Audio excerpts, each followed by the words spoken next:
Le CSO Amnéville a annoncé donc officiellement la venue d'un nouveau coach, Hugo Cabouret, mais cela ne veut pas dire que l'ancien coach Romain Perfetto part. Non, non, pas du tout. Ils sont bien là. On va parler ensemble. Bonjour messieurs. Bonjour, bonjour Mathéo. Alors comme j'ai dit, vous allez créer un binôme d'entraîneurs. Romain, explique-moi un peu comment ça s'est passé, les coulisses un peu de tout cela. Alors les coulisses, simplement le contact de Hugo en sachant que c'était un entraîneur libre sur le marché dans le foot lorrain, avoir un coach qui a connu les niveaux qu'il a connus, il vous en parlera après si nécessaire, dans le milieu amateur, c'est quelque chose qui est incroyable. Donc s'attacher des services de Hugo, et je l'ai bien présenté comme étant un binôme et non un adjoint, parce que même s'il a eu ce rôle-là d'adjoint, c'était au niveau professionnel, mais il a passé un cap aussi et des étapes où il se retrouve maintenant en tant que leader sur des équipes de R2 et avant au Luxembourg. Et moi, j'avais besoin de constituer un staff et j'avais besoin d'expérience aussi au plus haut niveau parce qu'on a des ambitions aussi au niveau du club. Et avoir quelqu'un qui a connu le niveau professionnel et tout ce qui va autour, parce qu'on sait maintenant que le foot d'aujourd'hui est rempli de data, si on n'a pas un peu baigné dedans ou qu'on ne s'y est pas intéressé longuement, on va patauger. Donc prendre quelqu'un qui débute et quelqu'un que je ne pourrais pas aider dans le data, on s'est dit qu'on devait peut-être s'attacher avec le président d'Amnéville, avec une personne qui était déjà, Vous connaissez le football tout qui simplement. connaissait bien sûr le football, mais au-delà du football, qui connaissait toutes les astuces de ce que peut nous apporter les data. Parce que les data, c'est des éléments vraiment importants. Et c'est aussi des éléments qui font qu'un joueur se rapprocherait plus de chez nous que dans un autre club qui n'utilise pas les datas. Hugo, c'est un parcours assez élogieux qui met en avant, mais c'est vrai, on rappelle pour ceux qui ne le savent pas, tu étais le coach du FC Youth la saison dernière, tu as frôlé la montée avec une seconde partie de saison assez incroyable, 13 matchs sans défaite, dont 12 victoires. Tu as aussi passé par de nombreux clubs, Auxerre, le Paris FC, Red Star, Cannes et j'en passe, et surtout le FC Metz, préparateur physique à Swinsberger notamment. Qu'est-ce qui a fait que tu as envie de, j'imagine, répondre à l'appel de Romain? Raconte-moi un peu aussi quels étaient les premiers mots qu'il t'a dit, Romain. Bah, il m'a dit bonjour déjà au téléphone. C'est un bon début. Non, en fait, j'étais surpris de son appel et surtout de sa démarche.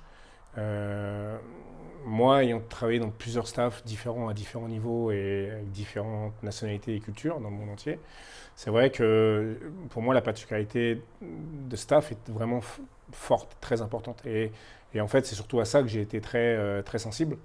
Et le fait de la démarche de Romain de dire, voilà, on va faire un binôme et on va apprendre l'un de l'autre. Bah, déjà, c'est rare, il faut le noter, parce que souvent les entraîneurs, qu'importe le niveau, aiment toujours un peu tirer la couverture pour soi. Et là, voilà, moi je pars du principe, et on s'est rejoint là-dessus avec Romain, c'est parfois il vaut mieux deux cerveaux qu'un seul pour bien fonctionner. Et surtout, voilà, Romain il a quand même une carte de visite en tant qu'entraîneur dans la région, donc c'est pas n'importe qui. Donc moi j'ai été sensible à ça, avec le discours du président de surcroît. Comme tu as dit, à la sortie de Youth, où il y a une grosse frustration, surtout par rapport à mes joueurs, de ne pas être montés après cette deuxième partie de championnat, sans parler de tous les à côté. C'est vrai que je me posais la question à savoir est-ce que j'allais repartir sur l'étranger ou est-ce que j'allais repartir dans le monde amateur. J'étais un peu déçu du club où j'étais par rapport aux valeurs humaines. Et on a des amis en commun, Romain et moi, les valeurs, ces valeurs-là, je les retrouve chez Romain, mais je les retrouve aussi chez le président du club. Et donc, c'est ça qui m'a fait aussi pencher la balance, et surtout le discours qui était de dire, voilà, l'objectif c'est, je pense que n'importe quel entraîneur ou n'importe quel président de n'importe quel club et de n'importe quel niveau ne démarre pas un championnat sans vouloir le gagner et monter. Donc, moi, c'est ma devise. Moi, je ne suis pas venu pour faire juste des entraînements et faire un match le dimanche ou le samedi soir. Moi, j'ai des ambitions, comme n'importe qui, et c'est ça qui amène l'adrénaline. Et c'est ce que j'ai retrouvé dans le discours de Romain et de Ali. Et donc naturellement, j'ai porté vraiment attention. Et puis, en même temps aussi, on parle d'Amneville. Donc, moi qui est parisien de naissance, J'ai joué plusieurs fois à Amnéville dans les clubs quand j'étais joueur, quand ils étaient en CFA, ils évoluaient en CFA ou en CFA2.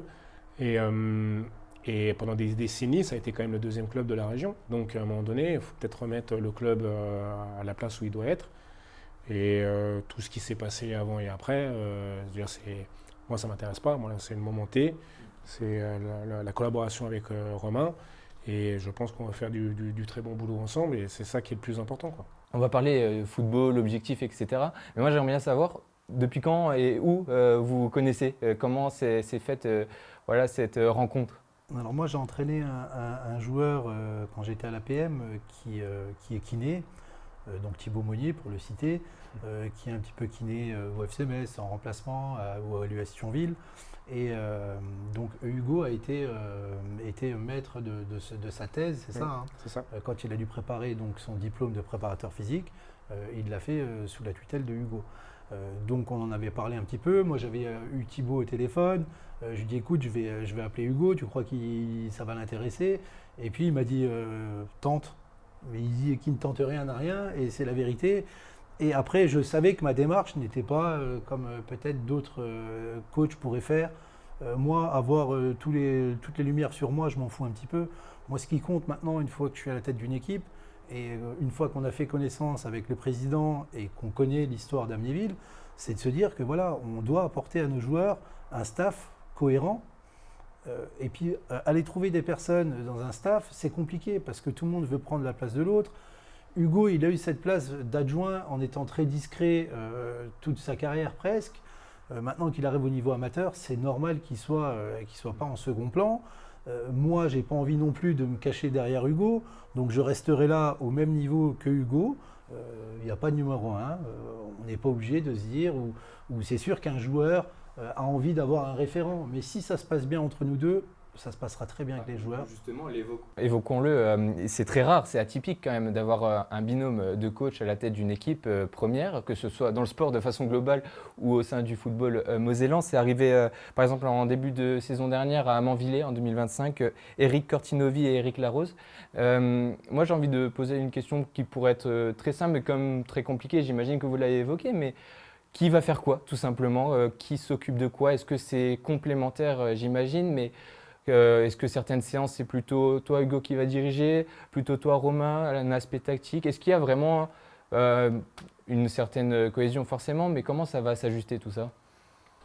Moi, je pense que, je me permets, je pense que ça va se faire tout naturellement.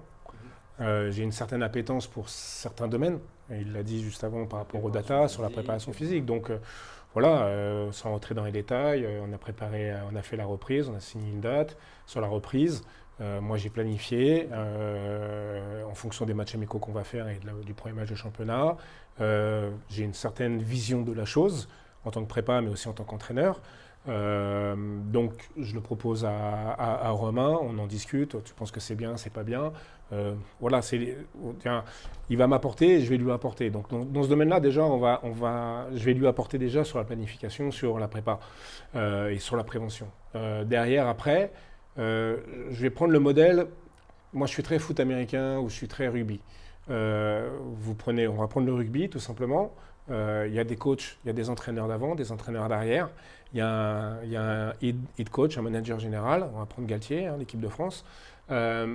Ils ont tous un rôle bien réparti et ils sont tous au même niveau. Même s'il y en a un qui décide, mais ils sont tous un pouvoir décisionnaire. Parce qu'ils ont tous des capacités, des qualités de choix et de leadership.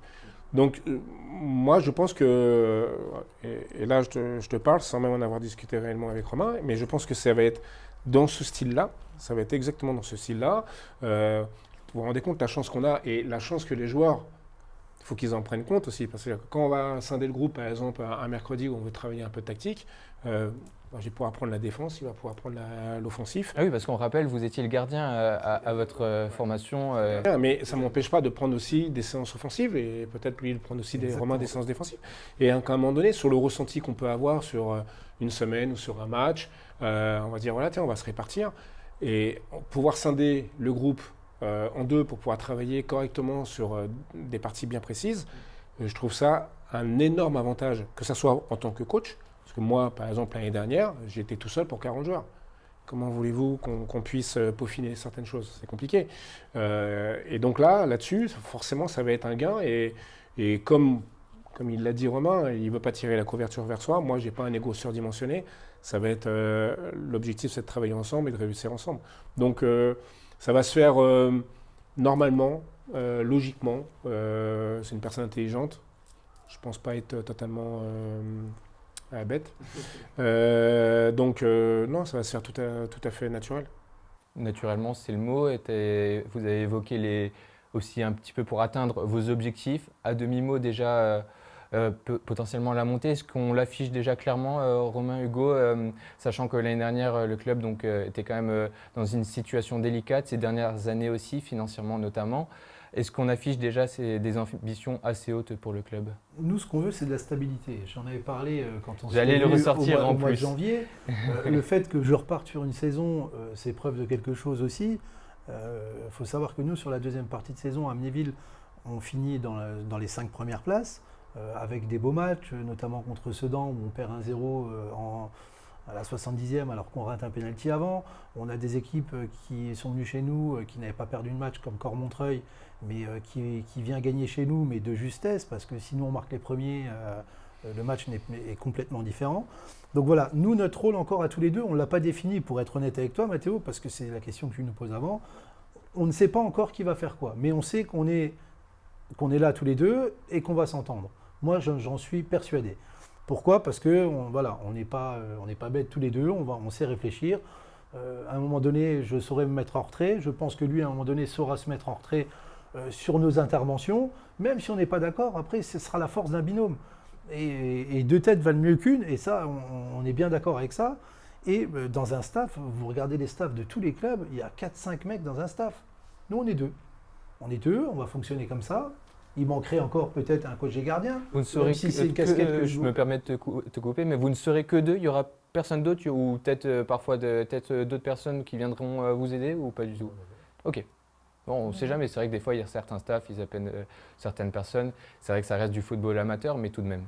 Mais justement, pour se démarquer dans le foot amateur et attirer des joueurs quand on ne peut pas le faire financièrement, eh ben on le fait autrement. On le fait autrement en leur apportant un service et une qualité de service au niveau des entraînements.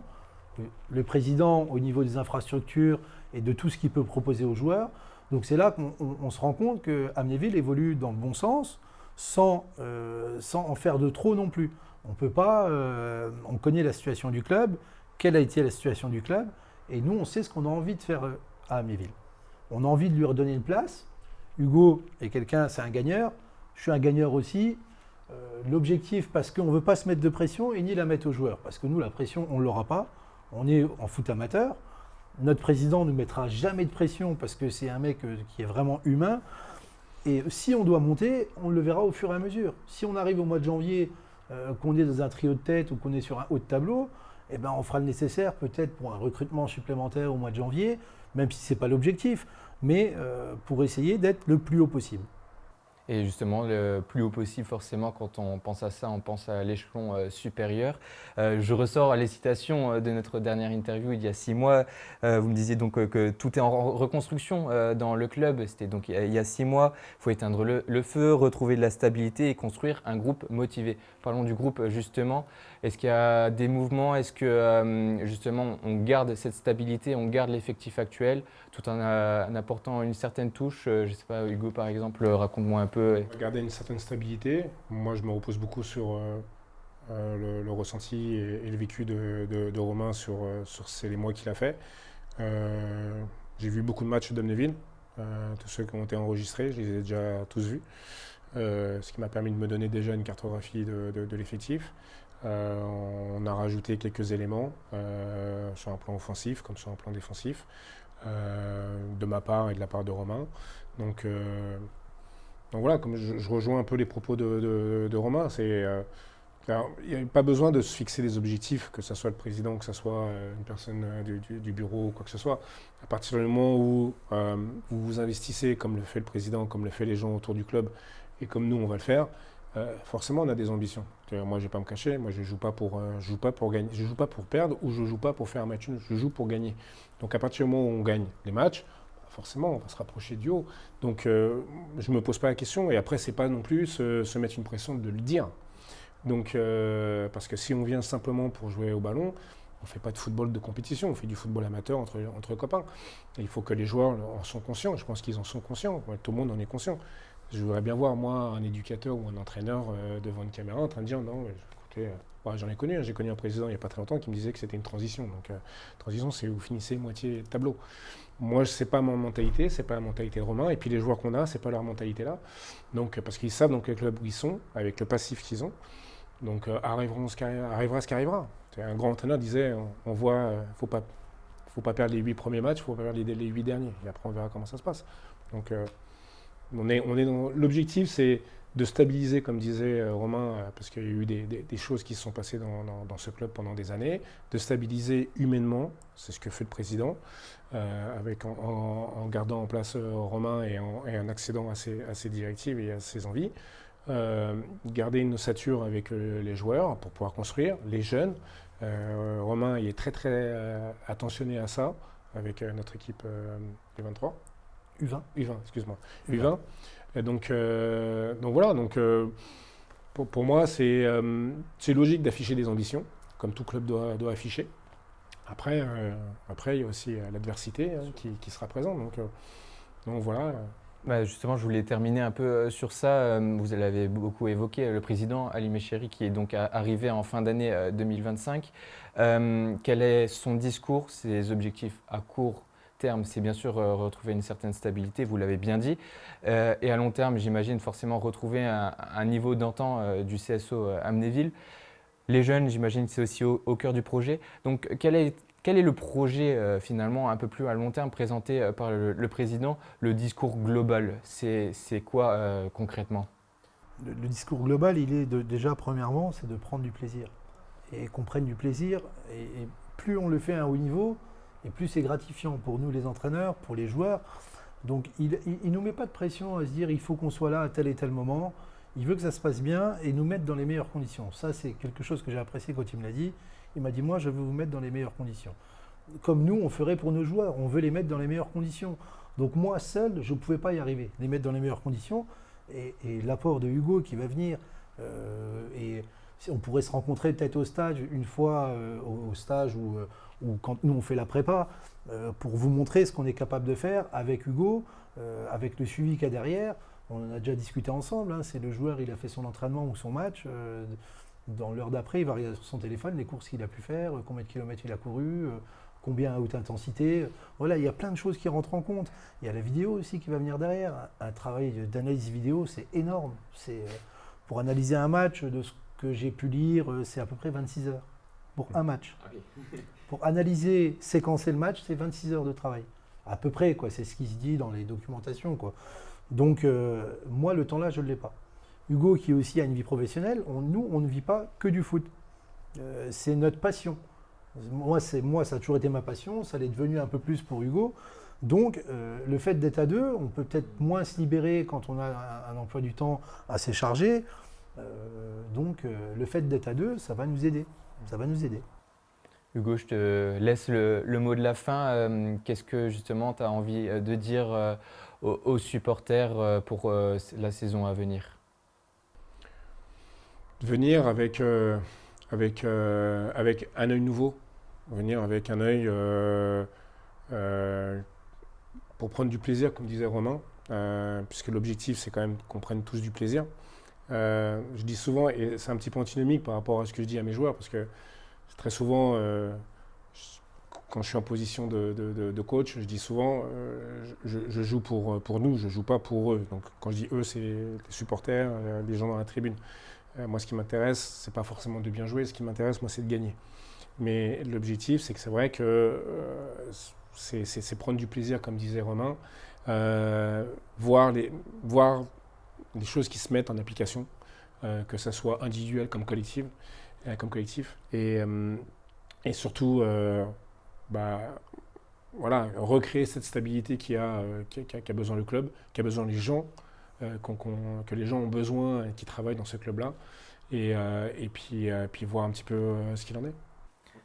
Bah écoutez, merci beaucoup, messieurs, merci d'avoir pris le temps. Et puis bah, tout simplement, on espère une très belle saison, redonner voilà, une belle image du club d'Amnéville comme tu l'as entamé, Romain.